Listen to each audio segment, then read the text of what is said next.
The Angry Birds Movie 2 is a 2019 animated comedy film based on the Angry Birds video game series.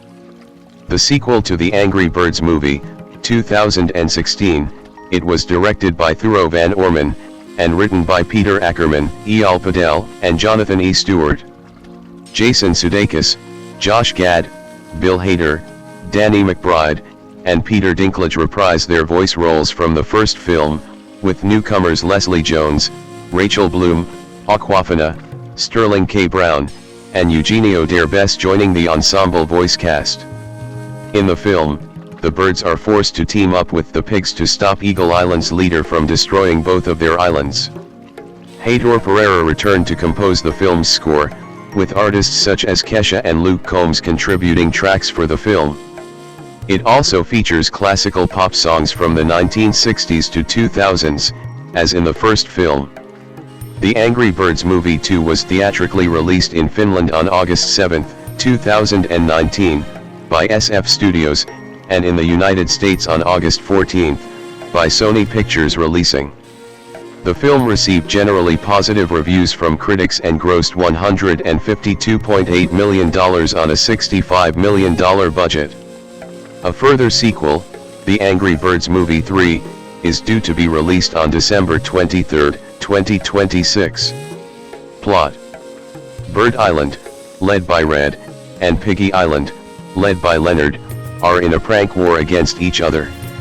One day, a giant ice ball from nearby Eagle Island hits the sea near Piggy Island, forcing the pigs to seek a permanent truce with the birds. Zeta, the leader of Eagle Island, is angry with her frozen surroundings and wants to occupy the two islands by shooting ice balls from a super weapon to force their inhabitants to evacuate. Red's two best friends, Chuck and Bomb, surprise and ask Red to join them in a speed dating activity, where Red meets Chuck's sister Silver, an engineering student, who deems Red incompatible.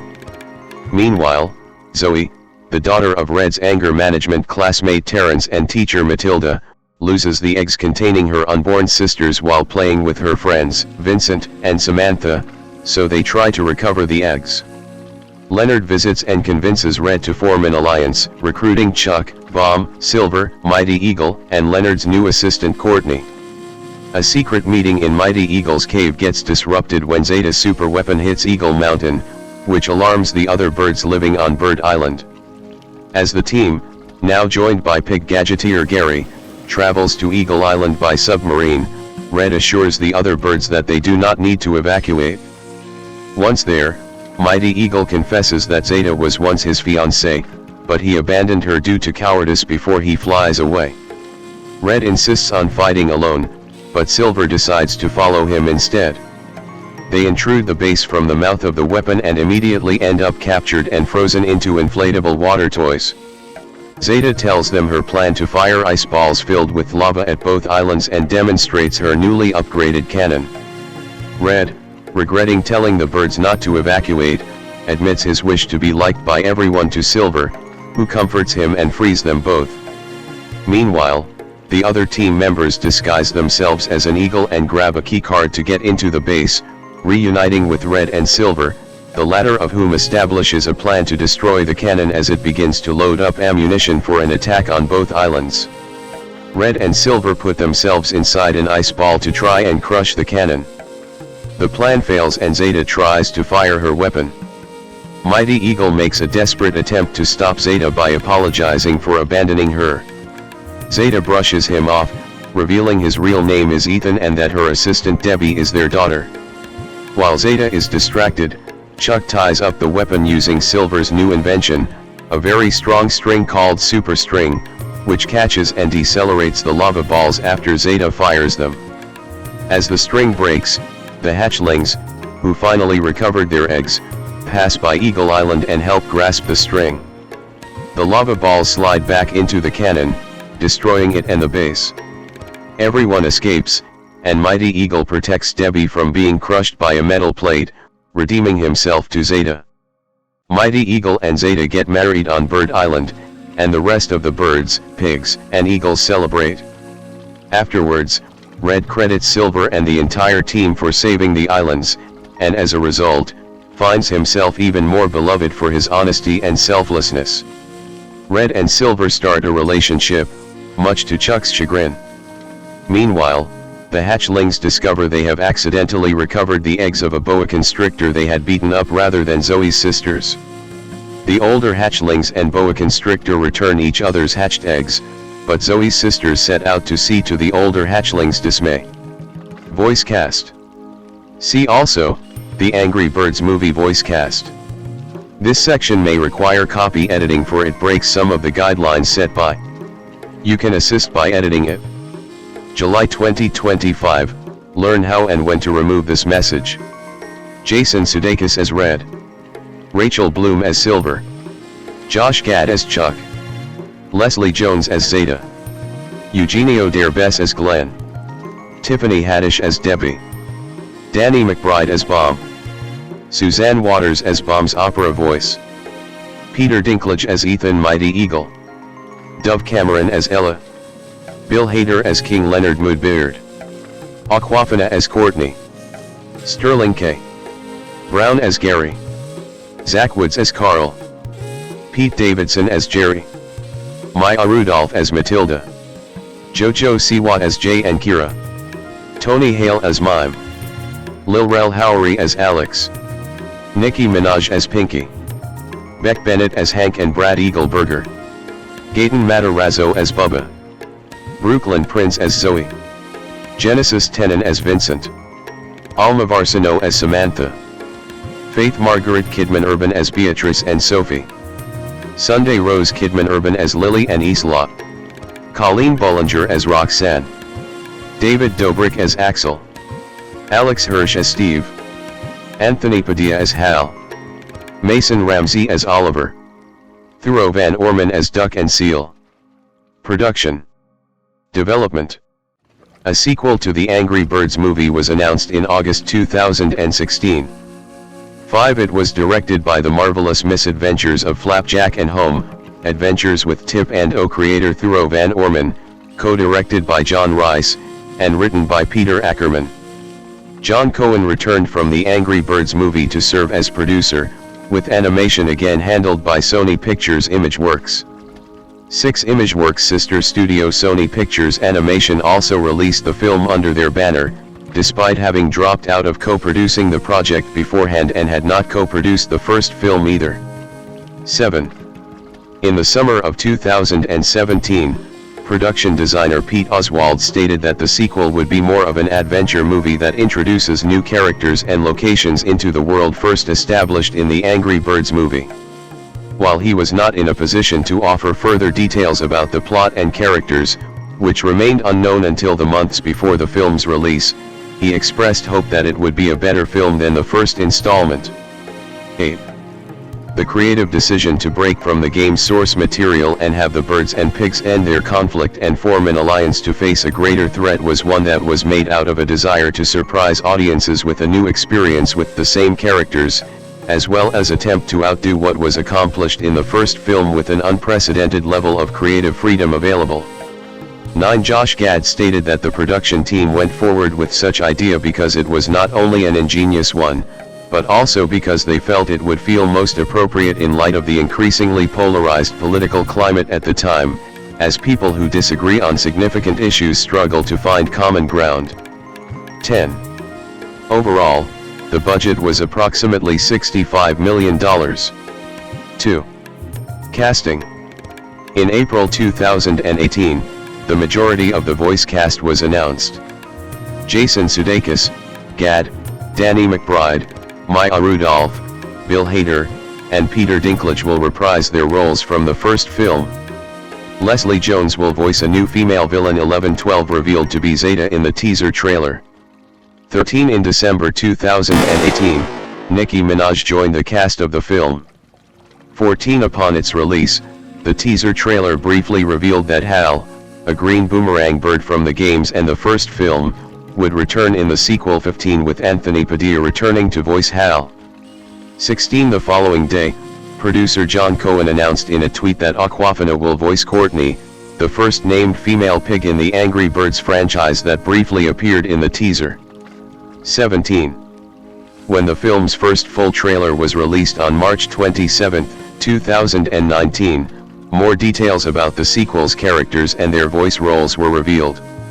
Among several new characters confirmed to appear in the movie was Silver, a bird first introduced in the Angry Birds 2 game, voiced by Rachel Bloom, and Ella, voiced by Dove Cameron. 18 in June, people revealed the identity of the white bird living with Zeta in the teaser trailer as Debbie, voiced by Tiffany Haddish, who was one of several voice actors not listed in the initial casting. 19 later that month, the film's final trailer revealed that Terrence, a large red bird from the first film, would appear without Sean Penn reprising his voice role, and Nolan North replacing Penn. 20. Animation. Unlike the previous film, the sequel was co-produced with Rovio Animation and Sony Pictures Animation. While it was possible to reuse assets from the first film instead of starting from scratch, significant work was needed to make them compatible with new technological systems that were adopted in the past few years. The animators faced great challenges attempting to create more realistic feather systems for the bird's plumage, even with the help of Sony Pictures Imageworks' existing feather system that was first used in Stuart Little, 1999, especially when it came to designing the villain Zeta, the hardest character to animate in the film with over 1,000 controls, a very complex face structure and a tall, flexible torso. The team also faced a demanding task in designing visual effects for snow, ice, water, and lava for the film, and production was also affected by the unavailability of certain animators who were being used to complete Spider-Man, Into the Spider-Verse, 2018, months prior, as well as the amount of time lost due to Sony moving the film's release date ahead by more than half a month. 21. Music. Heitor Pereira, who previously composed the first film, returned to compose the score of the Angry Birds movie 2. 22. On July 25, 2019, Kesha released her song Best Day for the film as a single. 23 days later, Luke Combs released a song, Let's Just Be Friends, for the film as a single as well. 24. Both singles were played in the film's end credits. Also included on the film was Giacomo Puccini's aria on Belle di Vedremo from his opera Madama Butterfly. 25. However, this was credited as opera, by Heitor Pereira in the soundtrack. The film's soundtrack, titled The Angry Birds Movie 2, original motion picture soundtrack, was released on August 9, 2019, only in digital format, and is available to download through payment platforms. It includes 2 songs previously unreleased and original from the movie, Luke Combs' Let's Just Be Friends and Kesha's Best Day, Angry Birds 2 Remix. The rest of the album consists of a compilation of 18 classical pop music hits from the 1960s to 2000s decades, in different genres and various artists. 26. Marketing. As with the first film, Sony also attempted to connect the film to certain social causes while marketing it, leveraging the premise of the threat of worlds being frozen to call attention to urgent action on climate change. 27. And using Silver, who is depicted as a technical expert, as a model to inspire more young women to pursue STEM disciplines. 28. Video games. The Angry Birds Movie 2 VR, Under Pressure.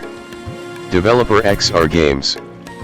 Publishers: NA, Sony Pictures Virtual Reality. EU, XR Games. Director Jake Zim. Producer Joe Lawson. Designer Bobby Thandy. Platform PlayStation 4. Release: WW, August 6, 2019. Genres: platform, action-adventure. Mode: single player, multiplayer. A cooperative tie-in video game, The Angry Birds Movie 2 VR, Under Pressure, was released exclusively for the PlayStation 4's PlayStation VR System 29 on August 6, 2019. 30. The game takes place aboard the Piggy gadget lab that the main characters use to get to Eagle Island for the film's climactic confrontation. Another virtual reality video game, The Angry Birds Movie 2, Prank Attack VR, was released in 2019 in the arcades by Hologate. 31, 32, 33. Release. Theatrical. The Angry Birds Movie 2 was theatrically released in the United States on August 14, 2019, coinciding with the 10th anniversary of the debut of the original Angry Birds game. 34. The film was originally scheduled to be released on September 20, 35, September 6, 36, and August 16.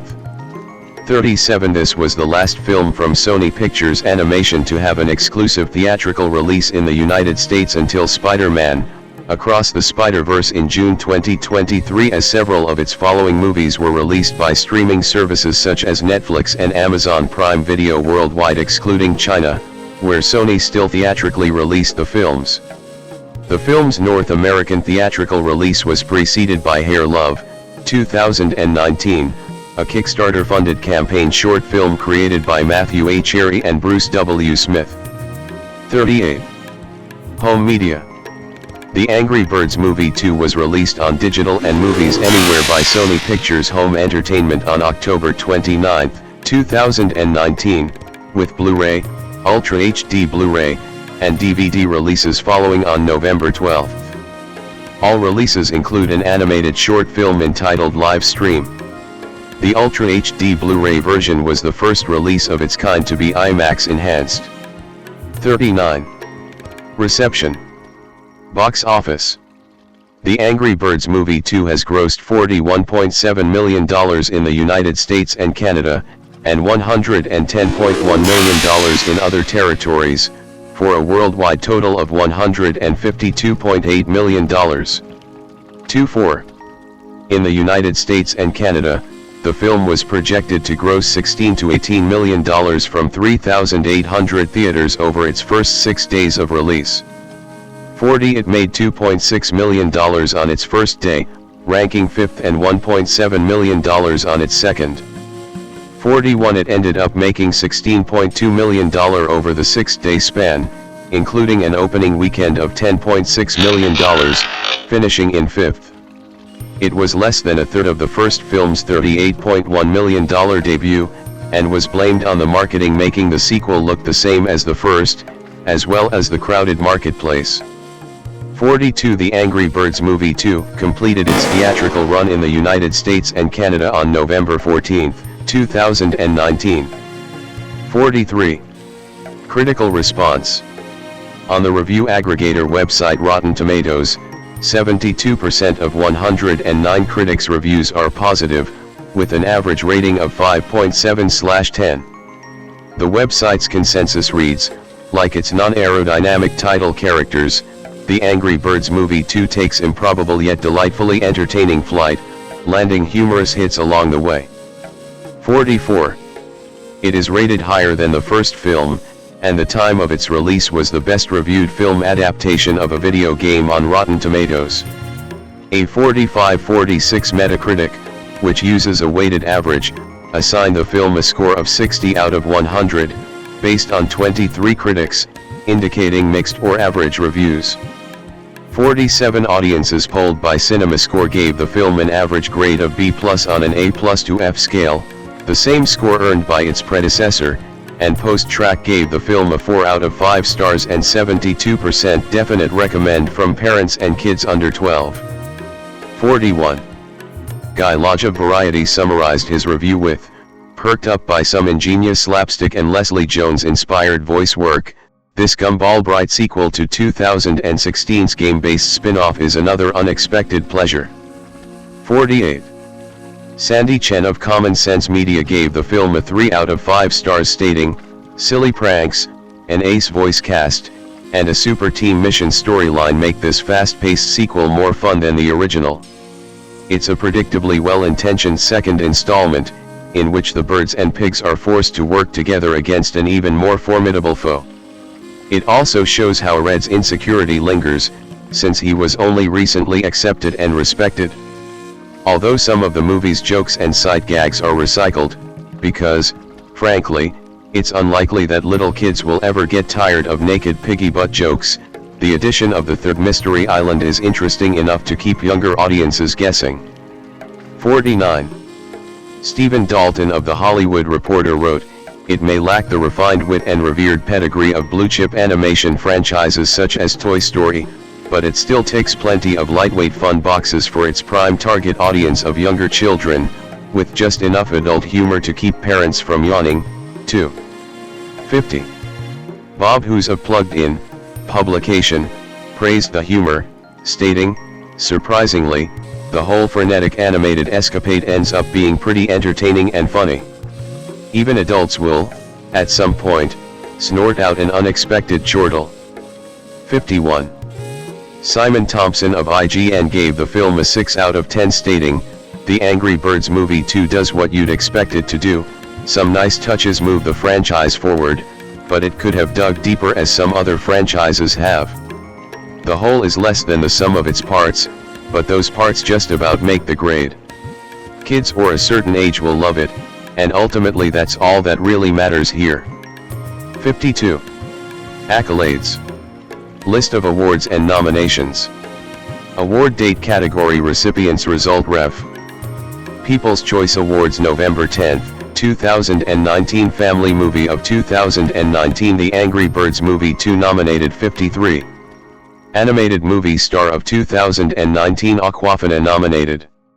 Nickelodeon Kids' Choice Awards May 2, 2020 Favorite Animated Movie The Angry Birds Movie 2 nominated 54.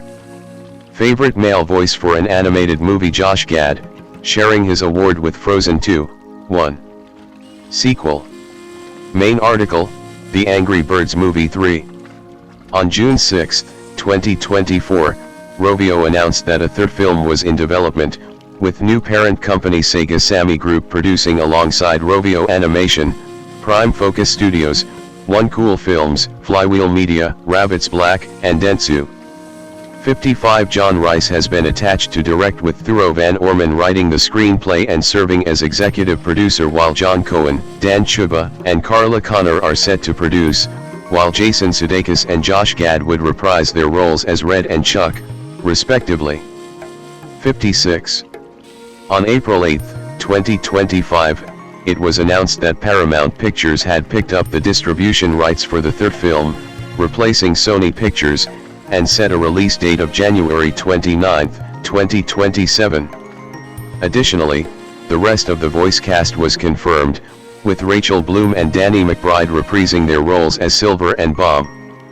57-58 On September 18, 2025, the film was pushed up to December 23, 2026, along with Jimmy M. Beast Donaldson and Salish Matter joining the cast, with Smosh creators Anthony Padilla and Ian Heckax reprising their roles as Hal and Bubbles, respectively. Daniel Jason Sudeikis, /S Diakis /SU Udakis, born September 18, 1975, is an American actor, comedian, screenwriter, and producer.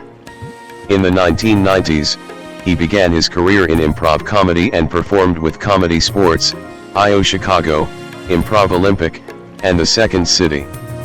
In 2003, Sudeikis was hired as a writer for the NBC sketch comedy series Saturday Night Live, and later spent 9 seasons as a cast member from 2005 to 2013, playing Joe Biden and Mitt Romney, among others.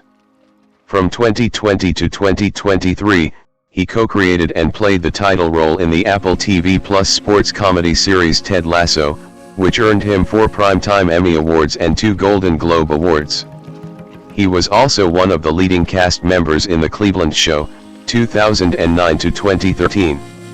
Sudeikis has also acted in recurring roles in the comedy series 30 Rock, 2007 to 2010, It's Always Sunny in Philadelphia, 2010 to 2011, Eastbound and Down, 2012, Portlandia, 2011 to 2014, and The Last Man on Earth, 2015 to 2018.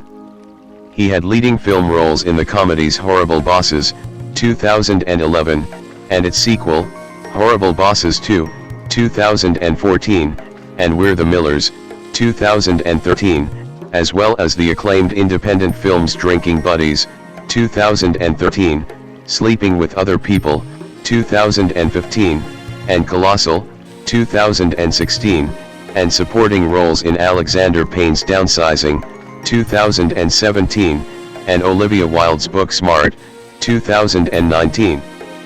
He has also acted in voice roles for Epic, 2013, The Angry Birds Movie, 2016, and The Angry Birds Movie 2, 2019, Next Gen, 2018, and Hit Pig. 2024. Early life and education. Daniel Jason Sudeikis was born to Catherine Sudeikis, née Went, a travel agent at Brenco and president of the American Society of Travel Agents 2, and Daniel Joseph Sudeikis. 3. His father is of Irish and Lithuanian descent, while his mother has German and Irish ancestry. 4. 5. Jason's maternal uncle was actor George Wendt, known for his role as Norm Peterson on Cheers 3. 6. And Jason's matrilineal great-grandfather was photographer Tom Howard. 7. 8. 9. Sudeikis was born with anosmia, leaving him with no sense of smell. 10. 11. Sudeikis moved with his family to Overland Park within Johnson County, Kansas, which he has described as his hometown. 12. 13. He graduated from Shawnee Mission West High School in Overland Park. 14. And attended Fort Scott Community College. 15. On a basketball scholarship, but left before finishing. 16. Career beginnings. In the 1990s, Sudeikis began his career in improv comedy. He began performing at Comedy Sports, now called Comedy City, in Kansas City, Missouri. He moved to Chicago, where he studied at the Annoyance Theater in the north side of Chicago and IO Theater, formerly known as Improv Olympic, in the near north side, and was one of the founding members of the long-form team, JTS. Brown. He performed with Boom Chicago in Amsterdam, Netherlands. Sudeikis was later cast in the Second City Touring Company. In the early 2000s, he became a founding member of the Second City Las Vegas, where he performed at the Flamingo. 17. Saturday Night Live. In 2003, while a regular performer at the Second City Las Vegas, Sudeikis was hired as a sketch writer for Saturday Night Live, SNL, after being recommended by his uncle George Wendt to Marcy Klein. 18-19. In May 2005, he became a featured player on the show, and was upgraded to repertory status at the beginning of the show's 32nd season on September 30, 2006. 18. In July 2013, Sudeikis announced that he was leaving SNL. 20. In 2015, 2016, and 2019 he made occasional appearances on the show. On October 23, 2021, Sudeikis made his hosting debut with musical guest Brandi Carlile. Recurring characters. Main article, recurring Saturday Night Live characters and sketches, listed by cast member. George W. Bush, 43rd President of the United States. Joe Biden, 47th Vice President of the United States and 46th President of the United States. Mitt Romney, 70th Governor of Massachusetts and 2012 Republican Party nominee for President of the United States. Male a-hole of the two a-holes with actress Kristen Wiig. Ocean Billy, a parody of the 1980s singer Billy Ocean and his hit Get Out of My Dreams, Get Into My Car. 21. One half of the Bon Jovi opposite band John Bovi, appearing on Weekend Update, with Will Forte. Gil, a news anchor who treats his field correspondent Michelle Dyson's, Kristen Wiig, misfortunes as amusement. One of the guys from the Song Memories sketches who is the first to tell strange stories about where he was when he first heard a song. Ed Mahoney, a brash man who often makes a fool of himself in public. Officer Sikorsky, a police officer who brings in convict Lorenzo McIntosh, Kenan Thompson, in an attempt to scare straight the three delinquent teens, Bill Hader, Bobby Moynihan, Andy Samberg, and occasionally the week's guest host, that he often arrests. Vance on What Up With That? An overzealous background dancer often dressed in an Adidas tracksuit with a 1980s perm. DJ Super Soak, spoof on DJ Clay. Pete Twinkle, ESPN classic host of obscure women's sports with dimwit Greg Stink, Will Forte, as his co-host. Jeff, a disgruntled film and theater technician who starts unprovoked arguments with the star of the piece. The Devil, who often comes on Weekend Update to point out religious and moral hypocrisy on Earth. Jack Rizzoli, an anchor at WXPD News who always tells veteran reporter Herb Welch, Bill Hader, to do his job. Tommy, a strip club MC for Bongo's Clown Room. Sensei Mark Hoffman, the faculty advisor and Japanese studies teacher to Jonathan Kavanaugh-san and Rebecca Stern-Markowitz-san, Tarun Killam and Vanessa Bayer, respectively, hosts of J-Pop America Fun Time Now. Marshall T. Boudreau, host of the courtroom reality show Main Justice. Film, television, and other work. Early work. Sudeikis at the New York Television Festival, October 2009. Sudeikis had a recurring role on the series 30 Rock, 2007 to 2010, appearing in a total of 12 episodes. He played Floyd DeBarber, a love interest of Tina Fey's character Liz Lemon. Sudeikis last appeared in 4 episodes towards the end of the show's 4th season in 2010. Sudeikis began his film career with supporting roles in Watching the Detectives, 2007, The 10, 2007, Meet Bill, 2007, What Happens in Vegas, 2008, and The Rocker, 2008. He did voice work for the video game Grand Theft Auto 4, 2008, playing the role of right-wing radio host Richard Bastian. In July 2008, he co-starred with Bill Hader and Joe Lo Truglio in the web series The Line on Crackle. 22 He had supporting roles in the movies The Bounty Hunter, 2010, and Going the Distance, 2010.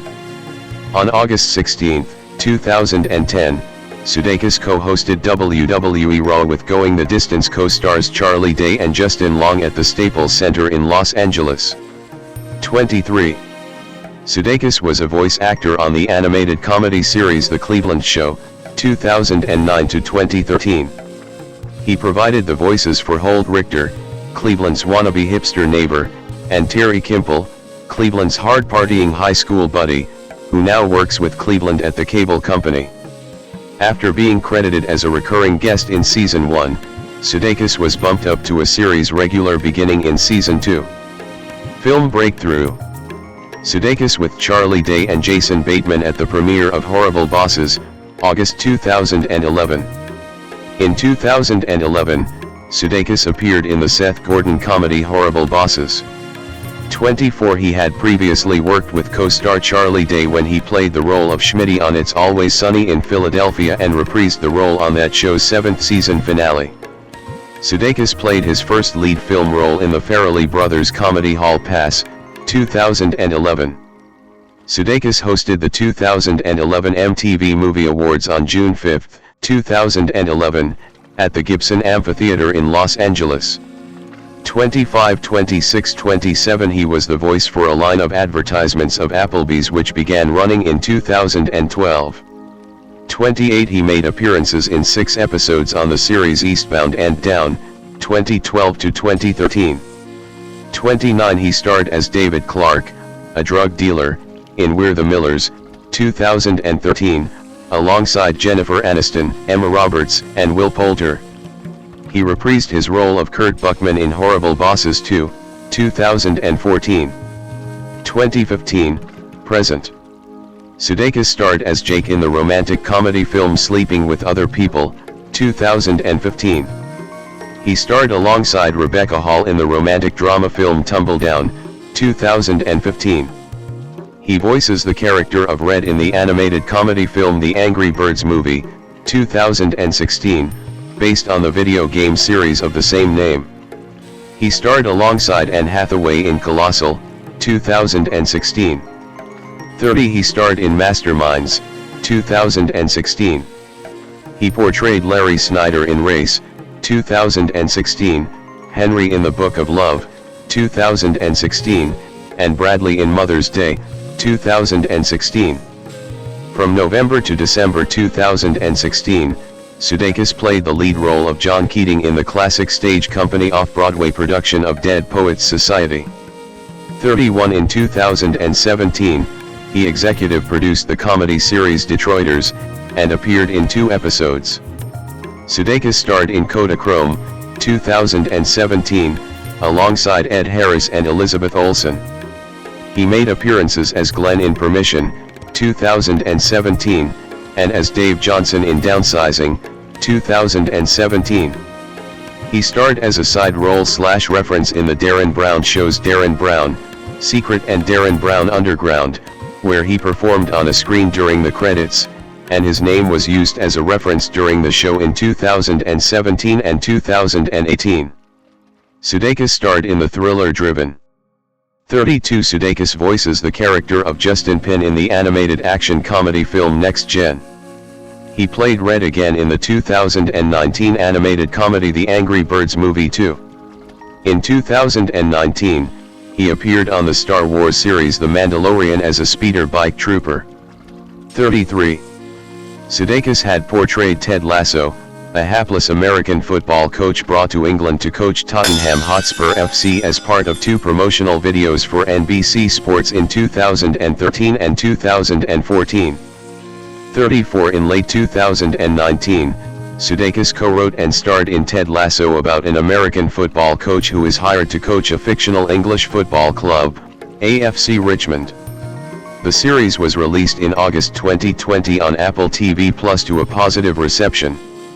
35. 36. It has earned him a Golden Globe Award and a Screen Actors Guild Award. 37. At the 73rd Primetime Emmy Awards, he was nominated for and won Outstanding Comedy Series and Outstanding Lead Actor in a Comedy Series, and was nominated for Outstanding Writing for a Comedy Series. 38. In 2021, he appeared on the Time 100 Times annual list of the 100 most influential people in the world, and Bloomberg's 50 most influential list.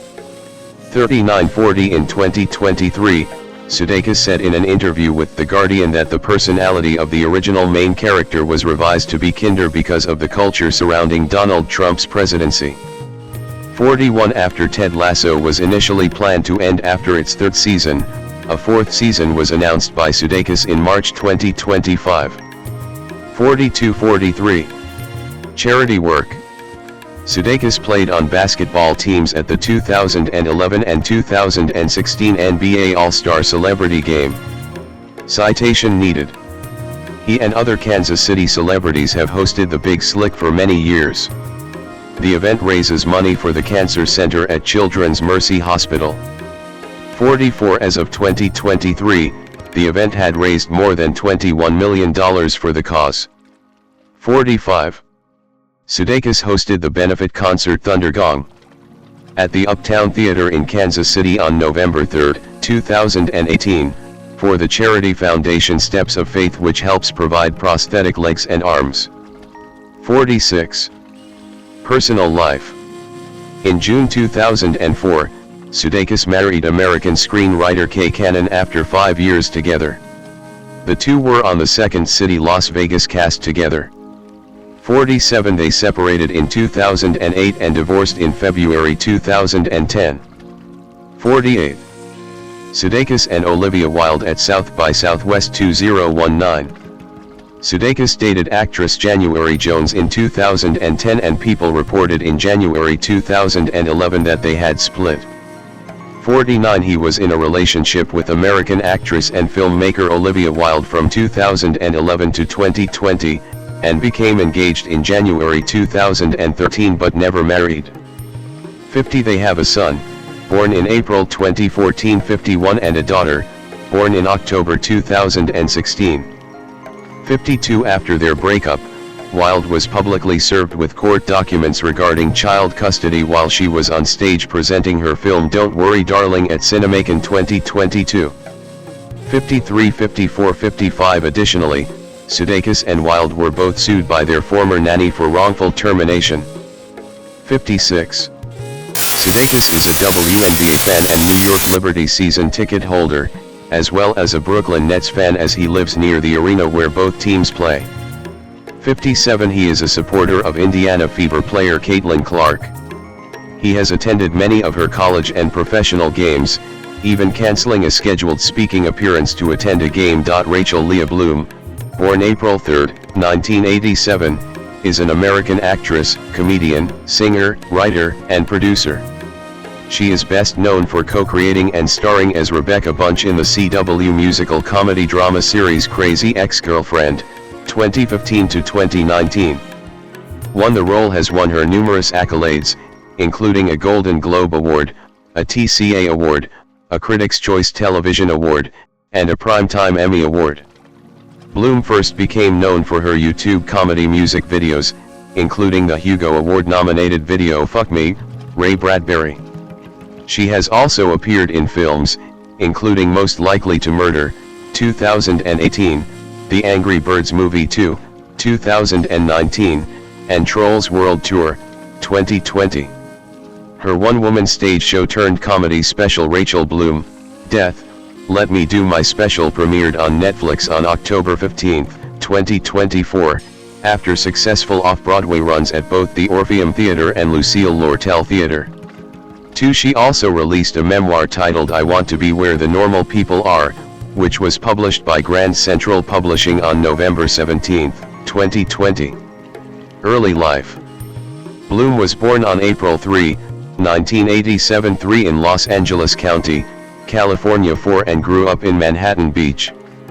5. She is the only child of Shelley, née Rosenberg, a musician, and Alan Bloom, a healthcare lawyer. 6. She is Jewish. 7. She attended Manhattan Beach public schools including Myra Costa High School, where she was involved in the school's drama program. 8. Bloom has said she used performance as a way to try to fit in. 9. In 2009, Bloom graduated from New York University's Tisch School of the Arts with a BFA in drama. While at NYU, she was a head writer and director with the school's sketch comedy group, Hammercats. 10. During college, Bloom first performed at the Upright Citizens Brigade Theater in New York with the group, and later on her own at its venue in Los Angeles. 5. She was once roommates with comedian Ilana Glazer after college in Brooklyn. 11. Career. Bloom recorded a video for her original song Fuck Me, Ray Bradbury in April 2010 and it was released in advance of the writer's 90th birthday in August that year.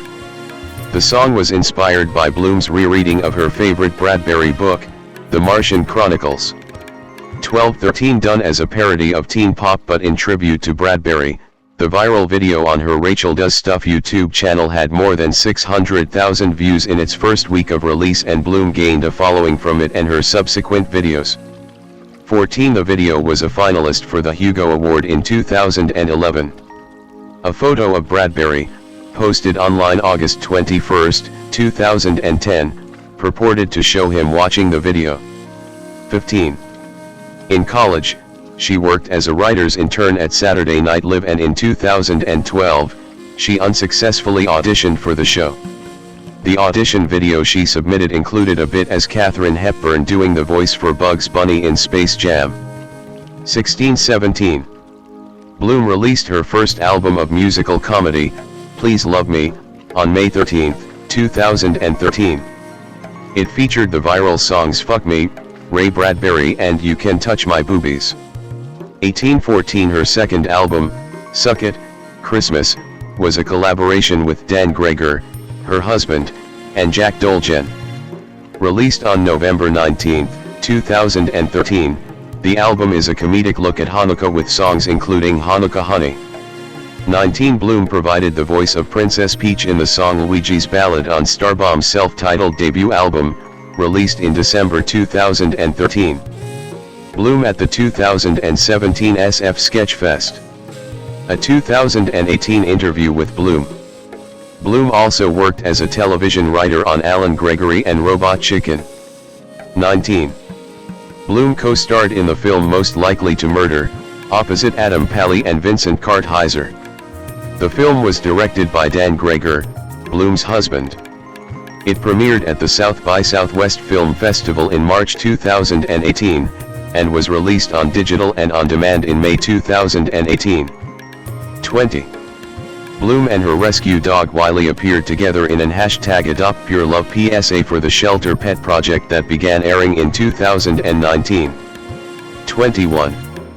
In November 2020, it was announced that Bloom would be releasing a memoir, titled I Want to Be Where the Normal People Are, published by Grand Central Publishing. The book was released on November 17, 2020. It explores Bloom's own mental health struggles and experiences with bullying, both as a child and as an adult in the entertainment industry. 22. In 2022, Bloom co-starred in the Hulu show, Reboot, in which she played Hannah, the bitter daughter and co-worker of Paul Reiser's character. The series, which first premiered in September 2022, was created by Stephen Levitan, and was nominated for a Critics' Choice Award for Best Comedy Series, and Bloom was nominated for a 2023 HCA TV Award for Best Supporting Actress in a Streaming Comedy Series. In 2022, Bloom began touring the country with a new stand-up/storytelling/musical called Death, Let Me Do My Show. It then ran off-Broadway at the Lucille Lortel Theater in September 2023 to critical acclaim. The show received an encore off-Broadway run at the Orpheum Theater, Manhattan, in December 2023. Bloom was co-nominated for a Drama Desk Award for Original Lyrics in 2024. 23. Her Netflix special, Death, Let Me Do My Special was adapted from the off-Broadway show and premiered on Netflix on October 15, 2024. 24. Crazy Ex-Girlfriend. Main article, Crazy Ex-Girlfriend. On May 7, 2015, Bloom filmed a half-hour pilot for Showtime with co-executive producer Aline Brosh McKenna, The Devil Wears Prada, directed by Mark Webb. 25-26 It was picked up by the CW for the fall 2015 to 2016 season. 27 Crazy Ex-Girlfriend became a critically acclaimed hour-long series with more network-friendly content when it moved from cable to network TV 28-29-30 and began to feature musical numbers. 31 The show premiered on October 12, 2015 32, and ran until 2019. On January 10, 2016, Bloom won the Golden Globe Award for Best Actress in a Television Series, Musical, or Comedy. 33 The following week, Bloom won the Critics' Choice Television Award for Best Actress in a Comedy Series. 34 On September 23, 2019, Bloom won the 71st Primetime Emmy Award for Outstanding Original Music and Lyrics for her work on Crazy Ex-Girlfriend. Holy Shit, You've Got to Vote. Holy Shit, You've Got to Vote is a 2016 video created by Rachel Bloom to encourage people to vote in the 2016 election. The star-filled cast sang profane lyrics directed at Donald Trump, such as Donald Trump is human syphilis / we could be the antidote. 35 The video caught the attention of many news outlets, though some later questioned its effectiveness. 36-37 Personal life. In 2015, Bloom married her boyfriend of 6 years, writer, actor, producer, and director Dan Greger. 38 Her cousin, a rabbi, performed the ceremony. 38 They have a daughter, born in March 2020. 39 Bloom has a history of mental illness, having been diagnosed with depression, anxiety, and OCD, about which she has candidly spoken. 40-41 On April 25, 2016, Bloom received the Visionary Award from the East-West Players at their annual gala. 42 The award seeks to honor individuals who have raised the visibility of the Asian Pacific American, APA, community through their craft. Her show Crazy Ex-Girlfriend was lauded for its decision to cast an Asian American male in a trope and stereotype subverting lead role. 43 In 2016, on behalf of her work on Crazy Ex-Girlfriend, Bloom was honored by Planned Parenthood with the Excellence in Entertainment Award 44 as well as by the Los Angeles County Board of Supervisors for her work in promoting West Covina, the setting of the show. 45 Also on behalf of Crazy Ex-Girlfriend, Bloom was given the key to the city of West Covina 46 and raised funds for NAMI through a massive prop/costume auction. 47 She also participated in the Unusual Suspects Theater Company's second annual Create-A-thon fundraiser. 48 In 2019, Bloom was honored by the Human Rights Campaign as an ally for equality. 49 And received the Anna Huna Leadership Award from Myris List, an organization that welcomes new arrival refugee families to America. 50. Bloom hosted Teen Line's 2018 Food for Thought Brunch. 51 As well as Girls Rock Camp Foundation's first annual Girls to the Front benefit. 52 In 2022, she was involved in a push to demand abortion protections from major studios. 53 And in August 2024, she signed an open letter asking for better disability representation in Hollywood. 54. On June 10, 2020, Bloom participated in the #ShareTheMicNow Instagram initiative. 52 Black women took over the Instagram feeds of 52 white women with large platforms, including Julia Roberts, Elizabeth Warren, and Diane von Furstenberg, to draw attention to their work to catalyze change. Bloom's Instagram account was taken over by author Christine Michelle Carter. 55. On November 18, 2020, Bloom was awarded the Lifesaver Award from Elam/Youth in Distress in Israel, a non-profit aiding youth in distress in Israel, at its Hats Off to Heroes virtual gala. 56-57. After the Hamas-led attack on Israel in October 2023, Bloom signed an open letter by Creative Community for Peace, calling for the world to stand with Israel as it defends itself against a terrorist regime in Gaza that seeks Israel's destruction. 58. In February 2024, Bloom headlined a comedy show fundraising for Israel, including Sheba Medical Center and the Kobe Mandel Foundation. Joshua Elon Gad 1, born February 23, 1981, 2 is an American actor. He is known for voicing Olaf in the Frozen franchise and originating the role of Elder Cunningham in the Broadway musical The Book of Mormon. For his role as Olaf, Gad won 2 Annie Awards, and for his work in The Book of Mormon, he co-won a Grammy Award for Best Musical Theater Album. Gad was also nominated for the 2011 Tony Award for Best Leading Actor in a Musical. Early life. Joshua Elon Gad was born in Hollywood, Florida, on February 23, 1981. To his mother, Susan III is a real estate agent and his stepfather is an investment advisor. Gad has 2 older brothers, a stepbrother and a stepsister. His father, Sam Shmuel Gad, was born to a Jewish family in Afghanistan and moved to Israel as a teenager. Gad believes his father is a descendant of the tribe of Gad, one of the 10 lost tribes of Israel, further stating that his paternal ancestors traveled through India before settling in Afghanistan. For his mother was born in Germany to an Ashkenazi Jewish family of Holocaust survivors. 5, 6, 7, 8 Gad was raised Jewish. 9, 10. Graduating in 1999, Gad attended the University School of Nova Southeastern University. While there, he won the National Forensics League, NFL, National Tournament Championships for Original Oratory in 1998 and 1999. He also won the 1999 Humorous Interpretation at the National Tournament in Phoenix. 11 He then attended the Carnegie Mellon College of Fine Arts, where he graduated in 2003 with a Bachelor of Fine Arts in Drama. He attended college with fellow Broadway stars Leslie Odom Jr. and Rory O'Malley, the latter of whom he based his portrayal of Olaf in Frozen on. 12 During this time, he undertook a semester-long exchange at the National Institute of Dramatic Art. 13. Career. 2002 to 2008, early career. Gad made his film debut in the 2002 film Mary and Joe. In 2005, Gad made his television debut by guest starring in an episode of the NBC medical drama series ER.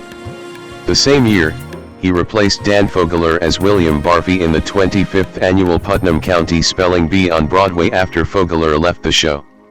14 Gad went on to star in the Fox sitcom Back to You as news director Ryan Church. The sitcom lasted 1 season from 2007 to 2008. In 2008, Gad had a supporting role in the drama film 21, and a leading role in the comedy film The Rocker. 2008 to 2012, The Book of Mormon and minor success on television. Gad at the 2010 Streamy Awards. After Back to You, Gad appeared as a correspondent on The Daily Show on May 5, 2009, and became a regular correspondent on June 2, 2009. 15 His signature segments include The War on Christmas, in which he played an oversexed Benjamin Franklin, and Chubby Chasers, in which he reported on Michelle Obama's efforts to curb childhood obesity. 16 Gad made his final appearance as a correspondent on June 27, 2011. 17 Also in 2009, Gad starred in the short-form crackle horror comedy series Woke Up Dead. In 2010, he had a supporting role in the romantic comedy drama film Love and Other Drugs opposite Jake Gyllenhaal and Anne Hathaway. That same year, Gad had a voice role in the family comedy film Marmaduke. In 2011, Gad voiced Mondo in the MTV adult animated sitcom Good Vibes. That same year, Gad portrayed Elder Cunningham in the Broadway musical The Book of Mormon. The show opened at the Eugene O'Neill Theater on March 24, 2011. 18 His last performance was June 6, 2012. Gad was nominated for the 2011 Tony Award for Best Leading Actor in a Musical and won for Grammy Award for Best Musical Theater Album, along with his co-star Andrew Rannells. 19. In 2012, Gad had a leading role in the independent film She Wants Me. Also in 2012, Gad co-created, produced and starred in the NBC sitcom 1600 Pen. Both Good Vibes and 1600 Pen were cancelled after one season. That same year, Gad voiced the Mulhog Lewis in Ice Age, Continental Drift. 2013 to 2019, Frozen franchise and continued success. In 2013, he played Andrew in the film The Internship and starred as Steve Wozniak in the film Jobs. The same year, he voiced Olaf in the Disney film Frozen, re-collaborating with co-songwriter Robert Lopez from The Book of Mormon. In 2014, Gad co-starred in Zach Braff's film Wish I Was Here, playing the main character's brother. 20.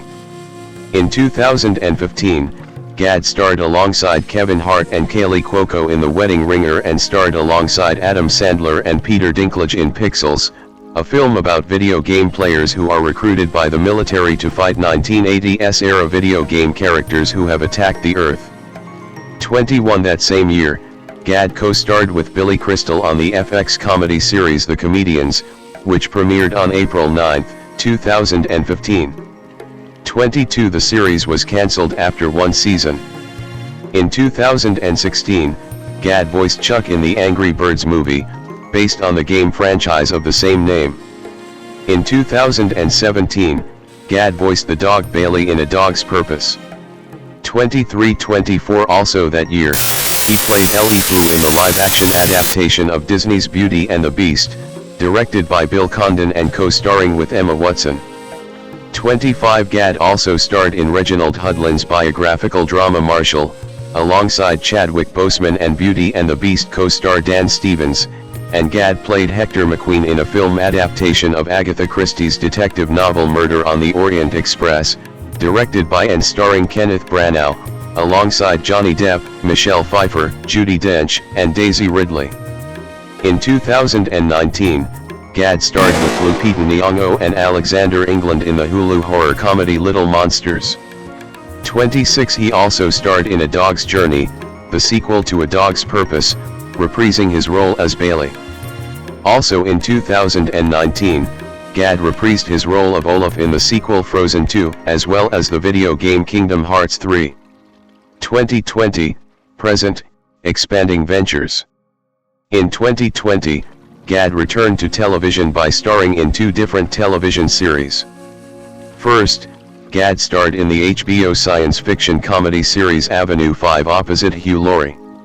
The series premiered on January 19 and was renewed for a second season a month later. 27 Gad created, produced and starred in the Apple TV Plus animated musical comedy series Central Park.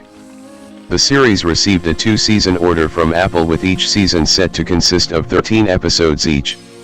The series premiered on May 29. He starred in the science fantasy adventure Artemis Fowl, 2020, based on the book of the same name by Owen Colfer. The film was initially set for a theatrical release but was changed to a streaming release on Disney Plus due to the coronavirus pandemic.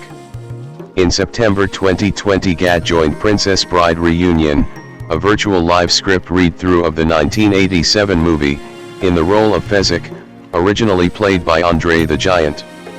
The AV Club's review singled out his performance as Josh Gad's surprisingly moving Andre the Giant tribute.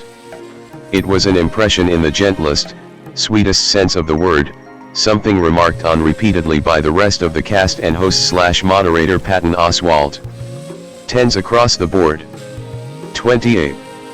During the COVID-19 pandemic, where people were encouraged to practice social distancing, Gad launched the YouTube series Reunited Apart, which reunites the cast, via video conferencing, of several popular movies and movie series including Back to the Future and Lord of the Rings.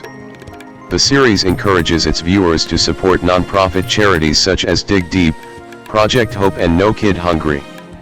29. In June, Gad announced that the episode on Ferris Bueller's Day Off would be the last 30, though the series later returned for a second season, which premiered in December 2020 with the cast of Wayne's World. 31. In the run-up to the 2020 election, Gad joined other Broadway celebrities with the voter education nonprofit Vote Riders for a virtual party to raise awareness around the complexities of voter ID laws targeting at-risk voters. 32-33. Gad was set to serve as co-creator, co-writer, and executive producer for a Beauty and the Beast prequel limited series for Disney Plus, in which he would also reprise his role as Fu as a series regular. 34. However, the series was postponed indefinitely in February 2022 due to creative and scheduling issues. 35-36. Gad was also announced to star as Nick Solinsky in the upcoming film Shrunk, a legacy sequel to Honey, I Shrunk the Kids. 37.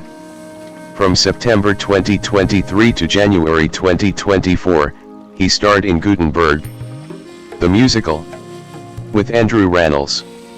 The cast recording with the two released on May 3, 2024 digitally and physically on May 17, 2024.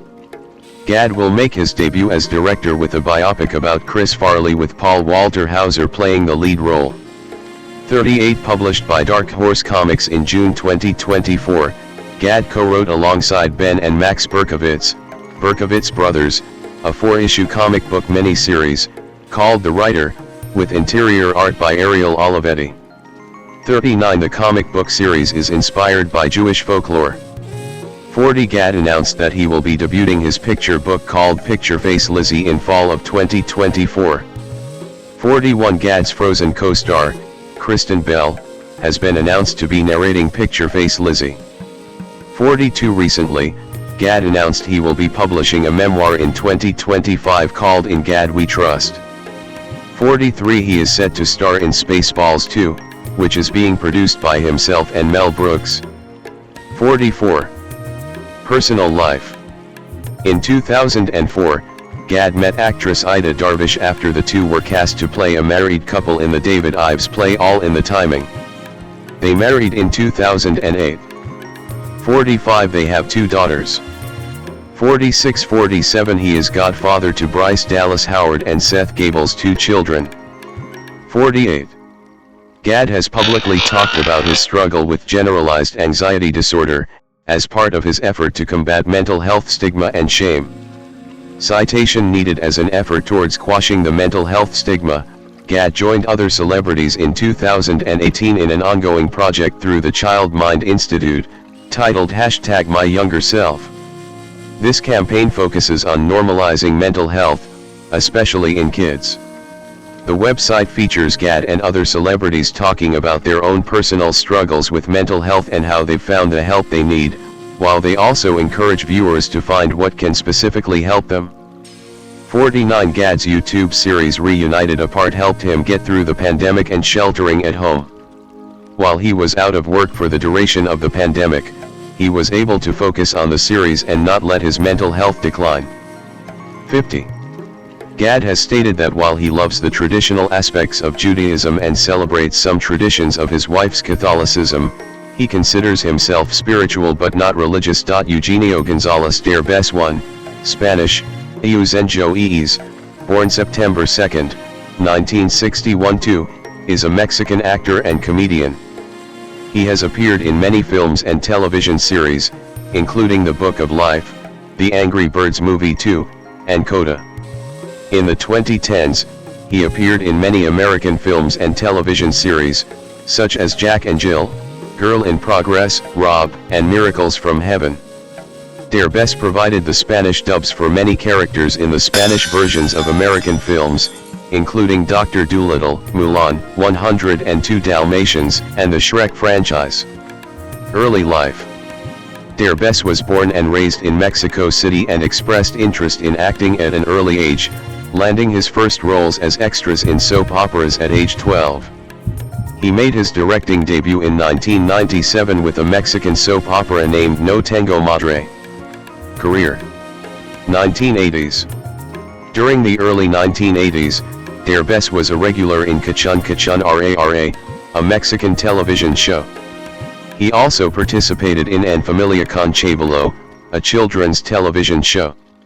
Citation needed. In 1988, he got his first recurring television position when he played a number of roles in a comedy show called Annabelle. 1990s. Derbez kept making movies during the 1990s.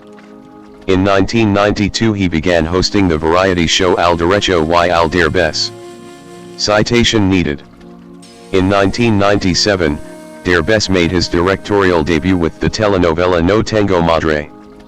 In 1999, he launched his own comedy sketch show, Derbez en Cuando, which became a hit on Mexican television. The following year, he had appearances in the children's telenovela Carita de Angel and also starred in the youth series Cómplices al Rescate. In 2003, Derbez created and produced the satirical television series XHDRBZ, which blended sketch comedy with parody news segments. Continuing his success as a producer and actor, Derbez went on to produce several other television shows, including Hospital El Paisa, Countryman Hospital, the popular sitcom Vecinos, Neighbors, and in 2009, the comedy series Ella's Son, La Alegría del Hogar. One of his most iconic roles came as the lead character in the sitcom La Familia Peluche, a surreal comedy about a dysfunctional family living in a fictional, absurd world. 3. Derbez is one of the few Mexican actors to have achieved international acclaim, earning international award recognition as well as starring in commercial American films. Citation needed.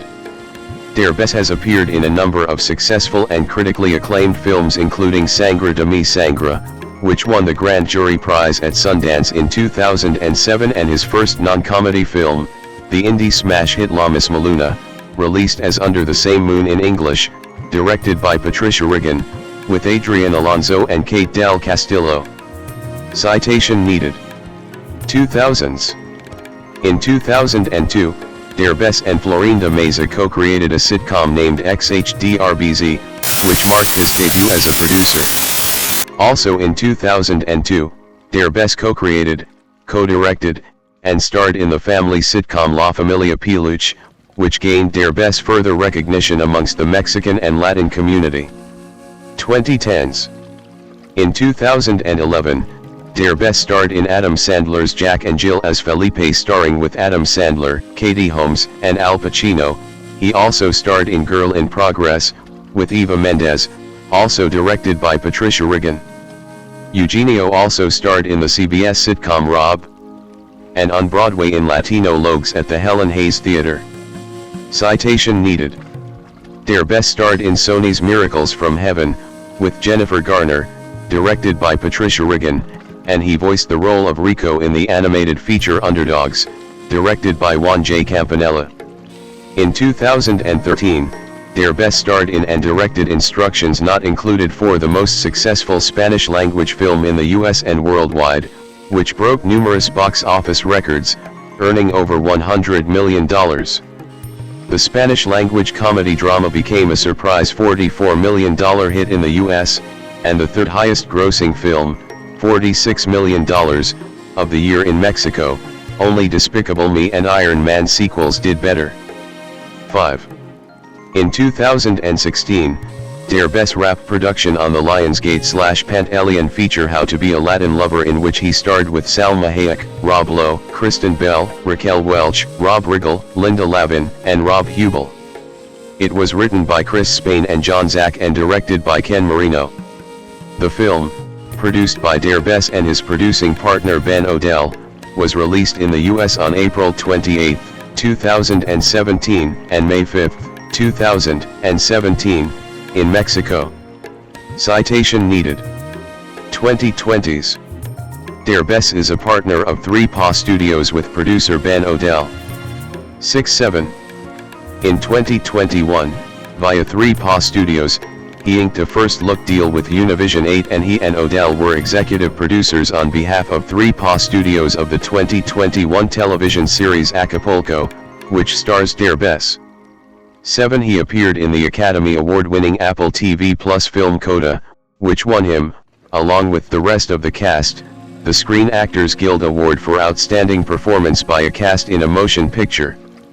In 2022 he started as the main character in the movie The Valet as Antonio Flores, and will be participating in the movie based in the international best-selling book Aristotle and Dante Discover the Secrets of the Universe. Public image. Eugenio Derbez is one of Mexico's more successful comedic actors and directors. He was recognized by Variety in 2014 as the #1 most influential Latin American male in the world. On March 10, 2016, Derbez unveiled his star on Hollywood's Walk of Fame. The ceremony was attended by thousands of fans. 9. In 2014, following the success of Instructions Not Included, Derbez partnered with former Pantelion president of production Benjamin Odell to create 3PA Studios, his film production company in Los Angeles. Personal life. Derbez was born in Mexico City, the son of actress Sylvia Derbez and publicist Eugenio Gonzalez Salas. Eugenio resides in Los Angeles with his family. Derbez is married to Alessandra Rosaldo, actress, model, and former Sentidos Opuestos singer. 10. He is father to Mexican comedic actress Aileen Derbez. Her mother is Gabriela Michel, Mexican actor and singer Vadhir Derbez. His mother is Silvana Prince, Mexican actor Jose Eduardo Derbez. His mother is actress Victoria Ruffo, and Aitana Derbez. Her mother is Alessandra Rosaldo. He has a bulldog named Fiona. Peter Hayden Dinklage, /DNKLD/, born June 11, 1969, is an American actor. Portraying Tyrion Lannister on the HBO television series Game of Thrones, 2011 to 2019, Dinklage won the Primetime Emmy Award for Outstanding Supporting Actor in a Drama Series, a record 4 times. 4. He also received a Golden Globe Award in 2011 and a Screen Actors Guild Award in 2020 for the role. Dinklage has a common form of dwarfism known as achondroplasia, and stands 4 feet 5 in, 1.35 m, tall. Born in the Jersey Shore region of New Jersey, Dinklage studied acting at Bennington College, performing in a number of amateur stage productions. He made his film debut in the black comedy film Living in Oblivion, 1995, and had his breakthrough with a starring role in the 2003 comedy drama The Station Agent. His other films include Elf, 2003, Lassie and the Baxter, both in 2005, Find Me Guilty, 2006, Penelope, 2006, Death at a Funeral, 2007, The Chronicles of Narnia, Prince Caspian, 2008, Death at a Funeral, 2010, X-Men, Days of Future Past, 2014, 3 Billboards Outside Ebbing, Missouri, 2017, The Hunger Games, The Ballad of Songbirds and Snakes, 2023, and Wicked, 2024. In 2018, he appeared as Eitri in the Marvel film Avengers, Infinity War, and as Hervé Villechaize in the biopic film My Dinner with Hervé. He also provided voice acting for the video game Destiny, and in 2023, he voiced Scourge in Transformers: Rise of the Beasts. On television, he also starred in the series Dexter: Resurrection in 2025. Dinklage has also performed in theater, with roles including the title character in Richard III, 2003, at the Public Theatre, Rakuten in A Month in the Country, 2015, at Classic Stage Company, and Cyrano de Bergerac in Cyrano at the Daryl Roth Theatre in 2019. Early life.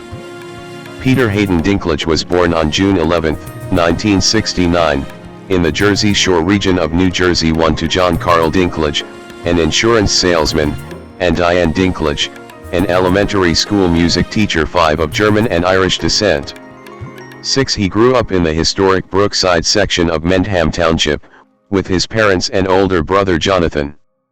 He is the only member of his family with achondroplasia. 7, 8, 9. He was raised Catholic.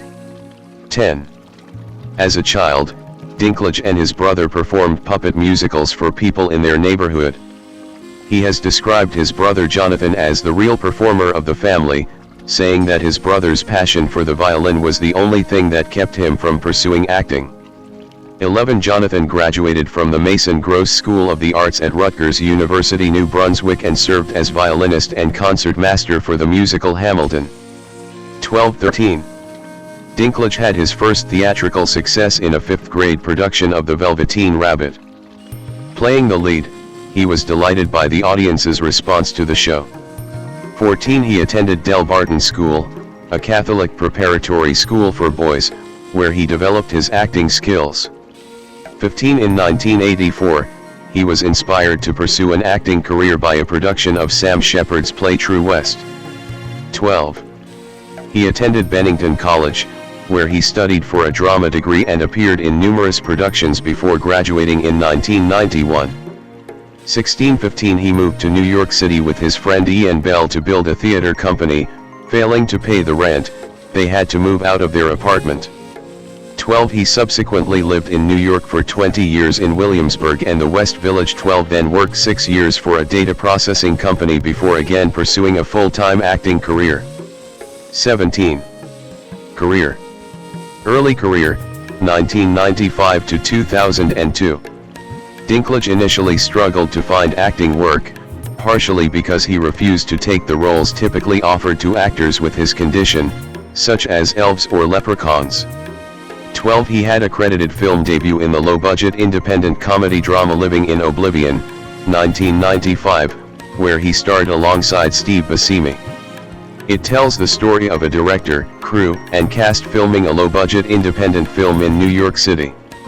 Dinklage's role was that of a frustrated actor with dwarfism who complains about his cliched roles. 18. The next year, he appeared as a building manager in the crime drama Bullet starring rapper Tupac Shakur.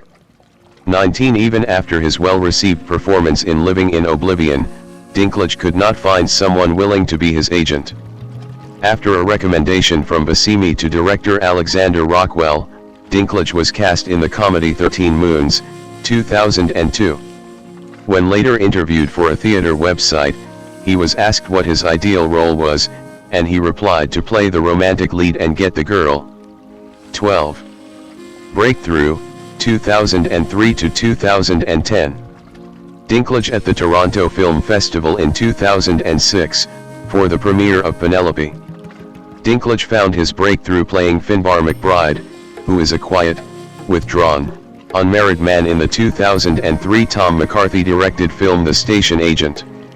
12. According to co-star Bobby Cannavale, the film took 3 years to make and was not at first written with Dinklage in mind.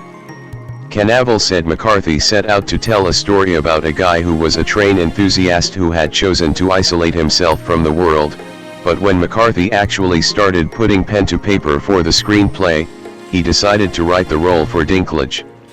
Speaking about the role, Dinklage noted that usually roles written for someone my size are a little flat, often either comical or sort of Lord of the Rings type characters filled with wisdom. Further, they're not sexual, they're not romantic and they're not flawed. What attracted him to the character McCarthy had written was that it was not one of the stereotypical roles people with dwarfism play, rather, McBride has romantic feelings as well as anger and flaws. 20. The role earned him the Independent Spirit Award and Screen Actors Guild Award for Best Actor nominations.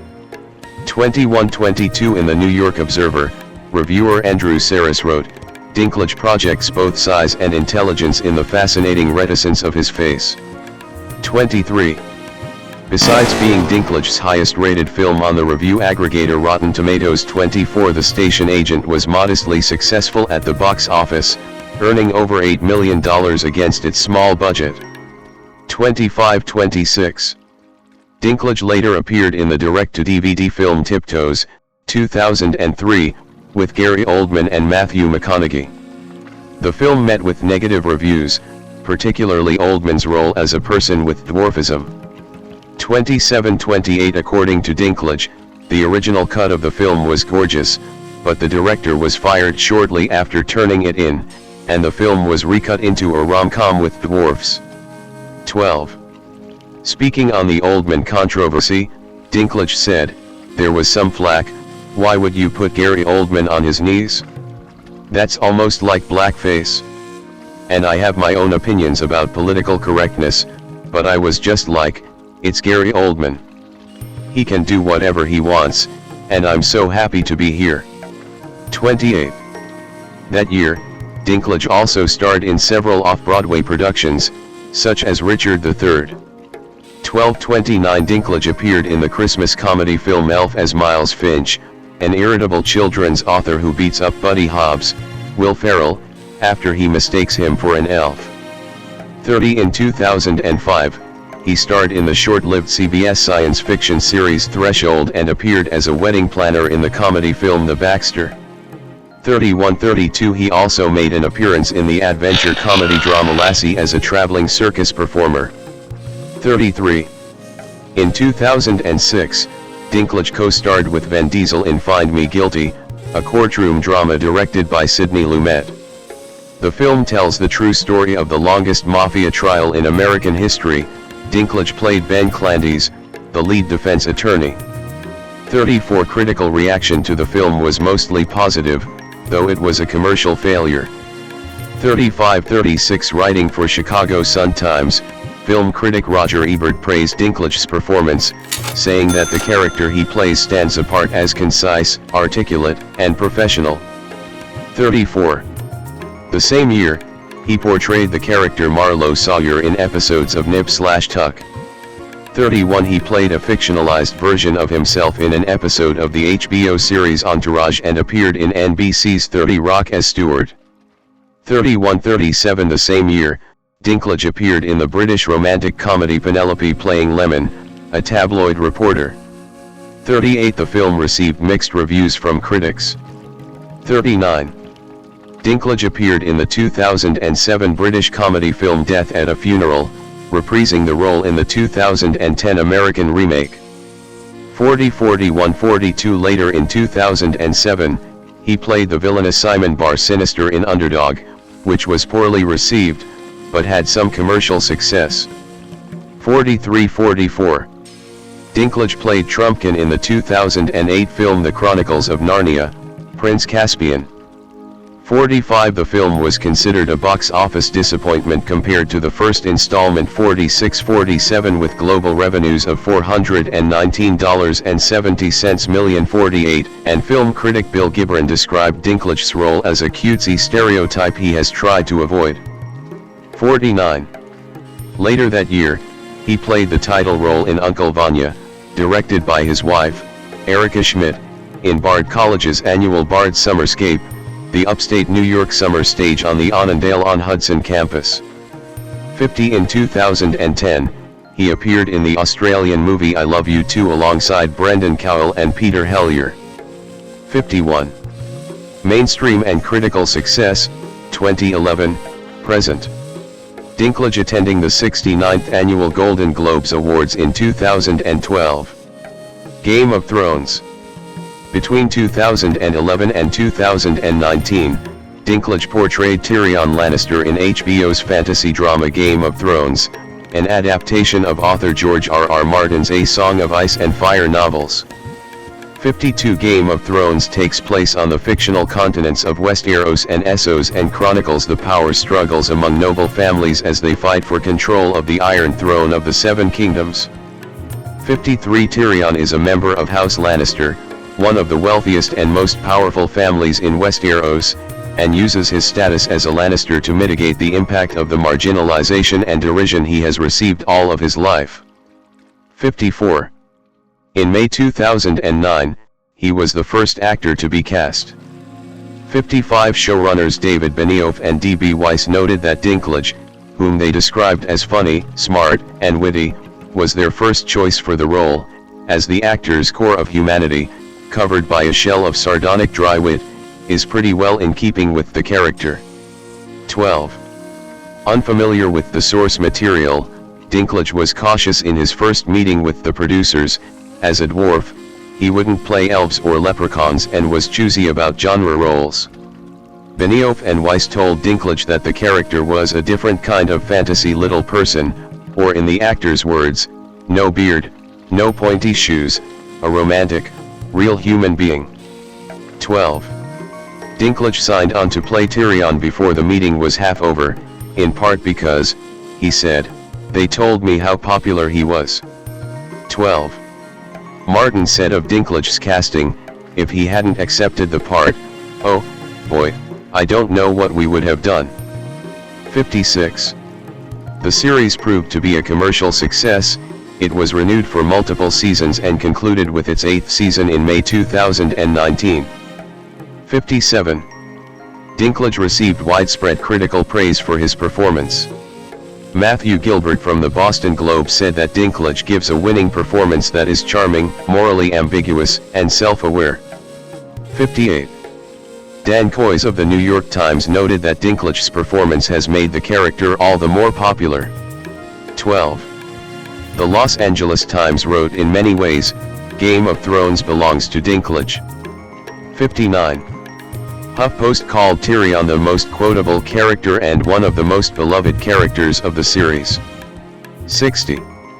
For his performance, he went on to win the Emmy Award for Outstanding Supporting Actor in a Drama Series in 2011, 2015, 2018, and 2019, as well as the 2012 Golden Globe Award for Best Supporting Actor. 61-62 As a result of his performance and increased screen time, Dinklage was given top billing starting in the series' second season.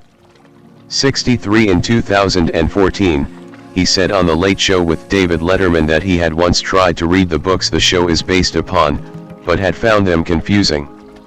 He joked, George Martin, our author, is probably going to kill my character soon because I mentioned that. 64. In 2014, Dinklage and 4 of his Game of Thrones co-stars became some of the highest-paid actors on television. 65 Although sources differ on the actors' per-episode salaries. In 2015, Dinklage lent his voice for the role of Tyrion in Game of Thrones, a Telltale game series, a video game based on the show. 67. Other performances. In 2011, Dinklage appeared opposite Kate Hudson in Nicole Castle's A Little Bit of Heaven. The following year, Dinklage voiced Captain Gut in Ice Age: Continental Drift. 68 Dinklage said he prepared himself by making sure to rest his voice before the recording sessions as it was his first voice acting role, and that he prefers doing roles he has not done before. 69 After appearing in an episode of NBC's late-night sketch comedy Saturday Night Live in 2013, Dinklage hosted an episode of the show in April 2016. His appearances included a sketch of him and Gwen Stefani singing a new song called Space Pants. 70. He received praise for his performance. 70-71. In 2014, Dinklage starred in the comedy horror film Knights of Battistum opposite Ryan Quanten and Steve Zahn. The film is about 3 best friends that go to the woods and reenact a live-action Dungeons and Dragons role-play, when they mistakenly conjure up a demon from hell. 72 the same year, he played the villain Bolivar Trask in the superhero film X-Men, Days of Future Past. 73 in preparation for his role, Dinklage stated that he did not want to approach the character necessarily as a villain, saying that Trask actually sees what he's doing as a good thing. 74.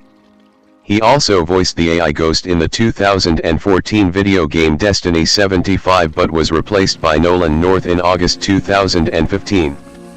76 Executive producer Mark Noseworthy said that it was due to scheduling difficulties caused by Dinklage's other acting commitments. 77. In 2015, Dinklage starred in the science fiction comedy film Pixels as a former arcade champion named Eddie Plant. 78 According to director Chris Columbus, Plant was partially inspired by Billy Mitchell. 79 The film was critically panned. 80 The Guardian praised Dinklage's performance in an otherwise dreary romp. 81. In 2016, Dinklage provided the voice of the Mighty Eagle in the Angry Birds movie 82 and recorded a song for the musical's soundtrack. 83.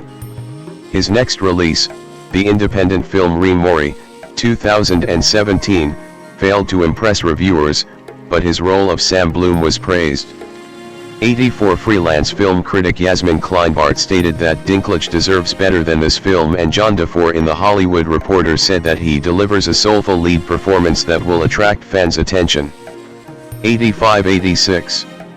Also in 2017, Dinklage had a supporting role in the drama dark comedy film 3 Billboards Outside Ebbing, Missouri, from director Martin McDonagh, and the drama 3 Christs, both of which played at the Toronto International Film Festival 87, 88, 89, with the former receiving widespread critical success. 90 In 2018, Dinklage produced and starred in I Think We're Alone Now, a post-apocalyptic drama based on the companionship between Dell, played by Dinklage, and Grace, played by Elle Fanning. 91 The film premiered at the 2018 Sundance Film Festival 92 and was later released to theaters on September 14, 2018. 93. In 2016, Dinklage and his longtime manager David Ginsburg founded their joint venture production company, Estuary Films. I Think We're Alone Now is the first film under Estuary. Citation needed. Dinklage appeared in the 2018 Marvel Studios film Avengers: Infinity War as the character Eitri, a giant dwarf. 94, 95, 96. Dinklage and writer-director Sasha Gervasi spent several years writing and producing a film based on the final days of actor Hervé Villechaize, who died by suicide shortly after his 1993 interview with Gervasi. 12 In 2018, Dinklage starred and played the title role in My Dinner with Hervé. 97-98 The movie was approved by HBO, with Dinklage co-starring alongside Jamie Dornan. 99. In August and September 2018, he starred in the title role of Cyrano, a stage musical adaptation of Cyrano de Bergerac written by his wife Erica Schmidt, with songs by the band The National. 100 He reprised the role in a 2021 film adaptation of the musical, for which he was nominated for the Golden Globe Award for Best Actor in a Musical or Comedy. 101. In 2019, Dinklage was announced he would co-star in the comedy film Brothers, alongside Josh Brolin. 102 The film, directed by Max Barbacow with a screenplay by Macon Blair from a story by Aidan Cohen, was released in October 2024. In 2020, Dinklage portrayed the pirate Fanny Boz in the music video of the same name from Scottish power metal band Ailstorm. In 2020, Dinklage portrayed mobster Roman Lunyov in the crime thriller I Care a Lot. His performance was praised, with Tony Sokol favorably comparing his character to Russian mobsters in other media, including Training Day and Orange is the New Black. 103. In 2023, Dinklage voiced Terrorcon Scourge, the main antagonist in Transformers: Rise of the Beasts. He also starred in the romantic comedy drama film She Came to Me 104 and played Casca Highbottom in the film The Hunger Games: The Ballad of Songbirds and Snakes. 105 In 2024, Dinklage was announced to voice Dr. Dillamond in the two-part film adaptation of the musical, Wicked, alongside a cast including Cynthia Erivo and Ariana Grande. 106 In 2024, Dinklage had a cameo in Jerry Seinfeld's Unfrosted, which premiered on Netflix. On October 5, 2017, Dinklage purchased the rights to the film adaptation of Joe R. Lansdale's novel The Thicket. The film, The Thicket, which stars Dinklage alongside Juliette Lewis and Esme Creed Miles, was released in September 2024. 107. In 2024, Dinklage voiced Hercule Poirot in an audible adaptation of Agatha Christie's The Mysterious Affair at Styles. 108. In 2023, Dinklage starred as the titular character in The Toxic Avenger, which was released on August 29, 2025. In 2025, Dinklage starred as main antagonist Leon Prater in the first season of Dexter, Resurrection. 109. Peter Dinklage in 2025 Shakespeare in the Park performance of Twelfth Night. Personal life. In 2005, Dinklage married Erica Schmidt, a theater director. They have 2 children, a daughter born in 2011 111 and a son born in 2017. 112 113 They primarily reside in Greenwich Village, Manhattan, and have a property in Ulster County, New York. 12 114 115 116 Dinklage's face was injured in the early 1990s when he was in a punk-funk rap band called Wizzy. He was playing at the nightclub CBGB in New York City, when he was accidentally kneed in the face and started bleeding on the stage. 11 It gave him a scar that runs from his neck to his eyebrow. Citation needed. In 2008, Dinklage described himself as a lapsed Catholic. 117. Dinklage became a vegetarian at the age of 16. 118 In a 2024 episode of the podcast Flagrant he stated he started eating fish and chicken again, while filming Game of Thrones in Croatia as he became fatigued on set, although he does not eat red meat. 119 He supports Farm Sanctuary and has been the group's spokesperson for its Walk for Farm Animals. 118 He appeared in a PETA campaign, asking Game of Thrones fans to adopt pets from shelters rather than buying huskies that might look like dire wolves. 120. In 2017, Dinklage attended the Women's March demonstration in Park City, Utah to advocate legislation and policies regarding human rights and other issues. Citation needed. Dwarfism. Dinklage has achondroplasia, a genetic disorder which affects bone growth.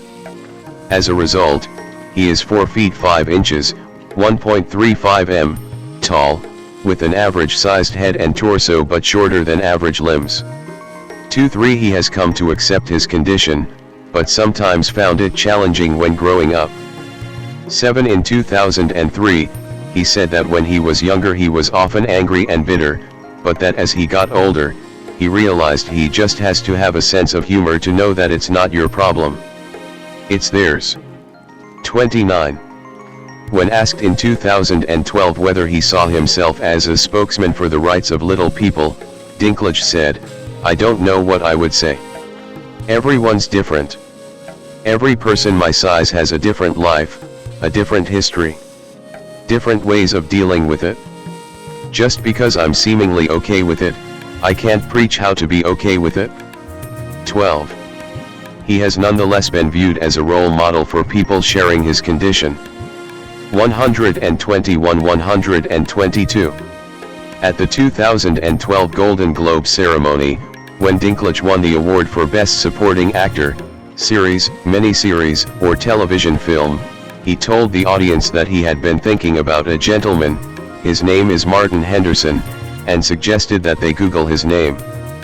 123 Henderson was a man with dwarfism from Somerset, England, who was badly injured after being tossed by a rugby fan in a bar.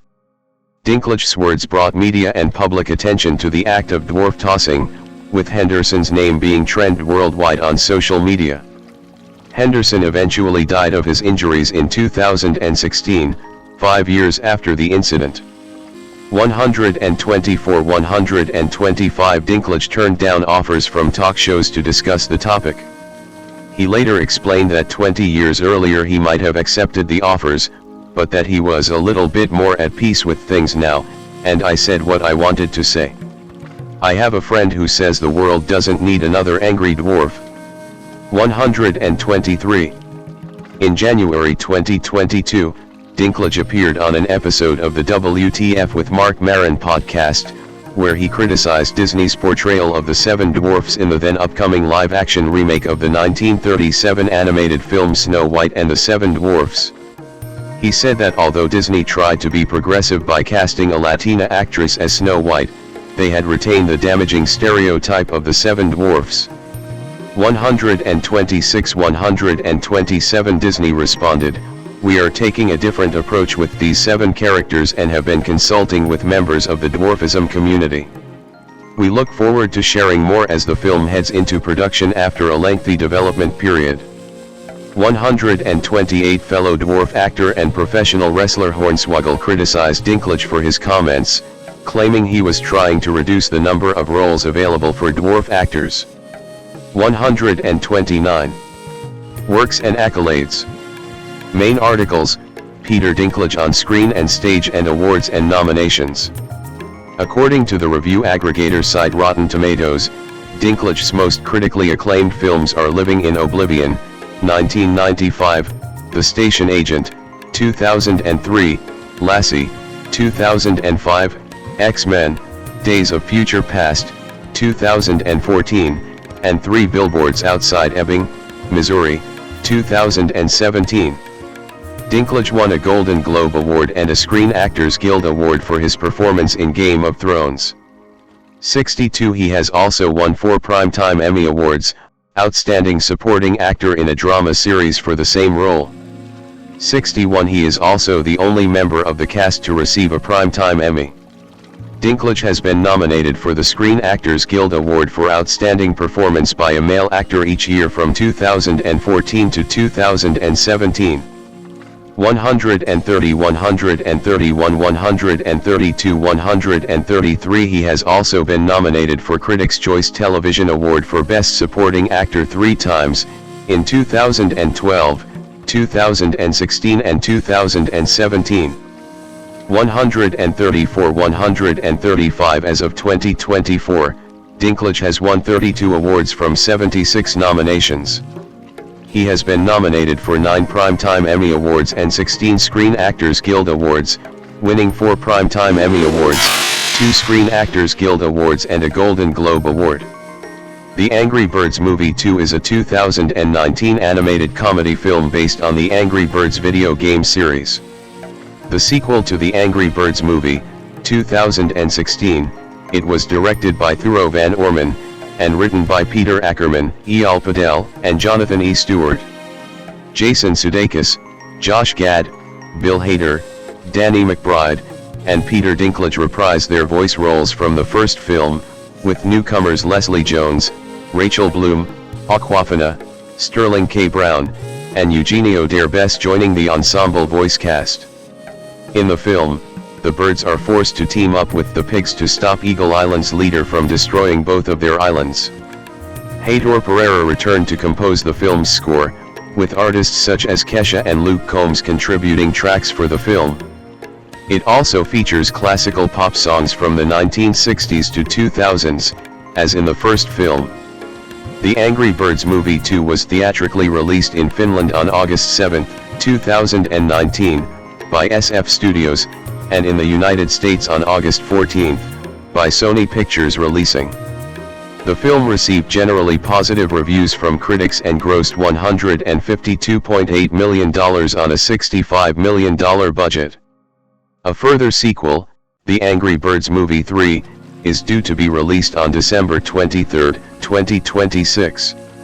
Plot: Bird Island, led by Red, and Piggy Island, led by Leonard, are in a prank war against each other. One day, a giant ice ball from nearby Eagle Island hits the sea near Piggy Island, forcing the pigs to seek a permanent truce with the birds. Zeta, the leader of Eagle Island, is angry with her frozen surroundings and wants to occupy the two islands by shooting ice balls from a super weapon to force their inhabitants to evacuate. Red's two best friends, Chuck and Bomb, surprise and ask Red to join them in a speed dating activity, where Red meets Chuck's sister Silver, an engineering student, who deems Red incompatible. Meanwhile, Zoe, the daughter of Red's anger management classmate Terrence and teacher Matilda, loses the eggs containing her unborn sisters while playing with her friends, Vincent and Samantha, so they try to recover the eggs. Leonard visits and convinces Red to form an alliance, recruiting Chuck, Bomb, Silver, Mighty Eagle, and Leonard's new assistant Courtney. A secret meeting in Mighty Eagle's cave gets disrupted when Zeta's super weapon hits Eagle Mountain, which alarms the other birds living on Bird Island. As the team, now joined by pig gadgeteer Garry, travels to Eagle Island by submarine, Red assures the other birds that they do not need to evacuate.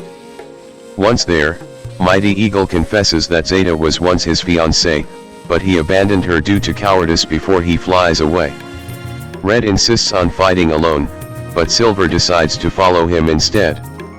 They intrude the base from the mouth of the weapon and immediately end up captured and frozen into inflatable water toys. Zeta tells them her plan to fire ice balls filled with lava at both islands and demonstrates her newly upgraded cannon.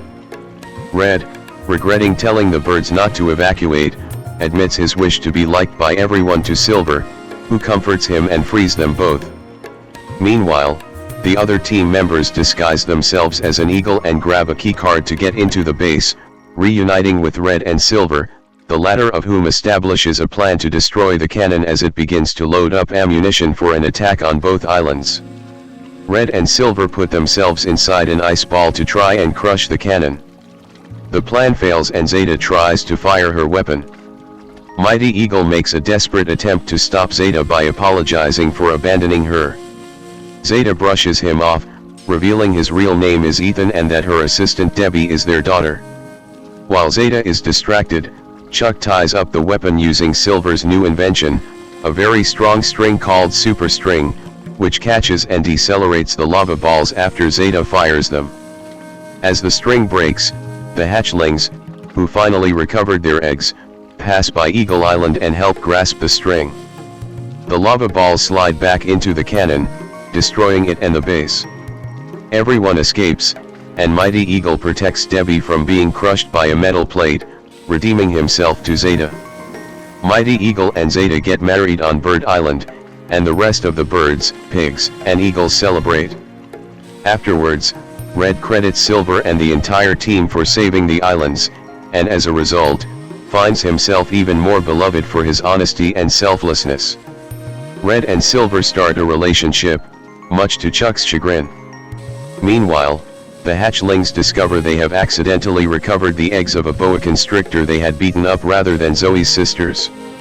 The older hatchlings and boa constrictor return each other's hatched eggs, but Zoe's sisters set out to see to the older hatchlings' dismay. Voice cast. See also, the Angry Birds movie voice cast. This section may require copy editing for it breaks some of the guidelines set by. You can assist by editing it. July 2025, learn how and when to remove this message. Jason Sudeikis as Red. Rachel Bloom as Silver. Josh Gad as Chuck. Leslie Jones as Zeta. Eugenio Derbez as Glenn. Tiffany Haddish as Debbie. Danny McBride as Bomb. Suzanne Waters as Bomb's opera voice. Peter Dinklage as Ethan Mighty Eagle. Dove Cameron as Ella. Bill Hader as King Leonard Moodbeard. Awkwafina as Courtney. Sterling K. Brown as Garry. Zach Woods as Carl. Pete Davidson as Jerry. Maya Rudolph as Matilda. Jojo Siwa as Jay and Kira. Tony Hale as Mime. Lil Rel Howery as Alex. Nicki Minaj as Pinky. Beck Bennett as Hank and Brad Eagleburger. Gaten Matarazzo as Bubba. Brooklyn Prince as Zoe. Genesis Tenon as Vincent. Alma Varsano as Samantha. Faith Margaret Kidman Urban as Beatrice and Sophie. Sunday Rose Kidman Urban as Lily and Isla. Colleen Bollinger as Roxanne. David Dobrik as Axel. Alex Hirsch as Steve. Anthony Padilla as Hal. Mason Ramsey as Oliver. Thurop and Orman as Duck and Seal. Production. Development.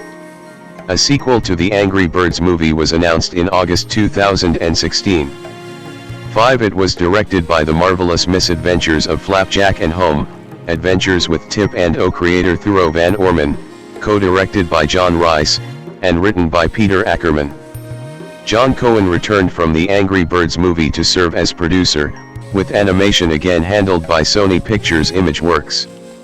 6. Imageworks' sister studio Sony Pictures Animation also released the film under their banner, despite having dropped out of co-producing the project beforehand and had not co-produced the first film either. 7. In the summer of 2017, production designer Pete Oswald stated that the sequel would be more of an adventure movie that introduces new characters and locations into the world first established in the Angry Birds movie. While he was not in a position to offer further details about the plot and characters, which remained unknown until the months before the film's release, he expressed hope that it would be a better film than the first installment. 8. The creative decision to break from the game's source material and have the birds and pigs end their conflict and form an alliance to face a greater threat was one that was made out of a desire to surprise audiences with a new experience with the same characters, as well as attempt to outdo what was accomplished in the first film with an unprecedented level of creative freedom available. 9. Josh Gad stated that the production team went forward with such idea because it was not only an ingenious one, but also because they felt it would feel most appropriate in light of the increasingly polarized political climate at the time, as people who disagree on significant issues struggle to find common ground. 10. Overall, the budget was approximately $65 million. 2. Casting. In April 2018, the majority of the voice cast was announced. Jason Sudeikis, Gad, Danny McBride, Maya Rudolph, Bill Hader, and Peter Dinklage will reprise their roles from the first film. Leslie Jones will voice a new female villain 1112 revealed to be Zeta in the teaser trailer. 13. In December 2018, Nicki Minaj joined the cast of the film. 14. Upon its release, the teaser trailer briefly revealed that Hal, a green boomerang bird from the games and the first film, would return in the sequel. 15. With Anthony Padilla returning to voice Hal. 16. The following day, producer John Cohen announced in a tweet that Awkwafina will voice Courtney, the first named female pig in the Angry Birds franchise that briefly appeared in the teaser. 17. When the film's first full trailer was released on March 27, 2019, more details about the sequel's characters and their voice roles were revealed. Among several new characters confirmed to appear in the movie was Silver, a bird first introduced in the Angry Birds 2 game, voiced by Rachel Bloom, and Ella, voiced by Dove Cameron. 18. In June, people revealed the identity of the white bird living with Zeta in the teaser trailer as Debbie, voiced by Tiffany Haddish, who was one of several voice actors not listed in the initial casting. 19. Later that month, the film's final trailer revealed that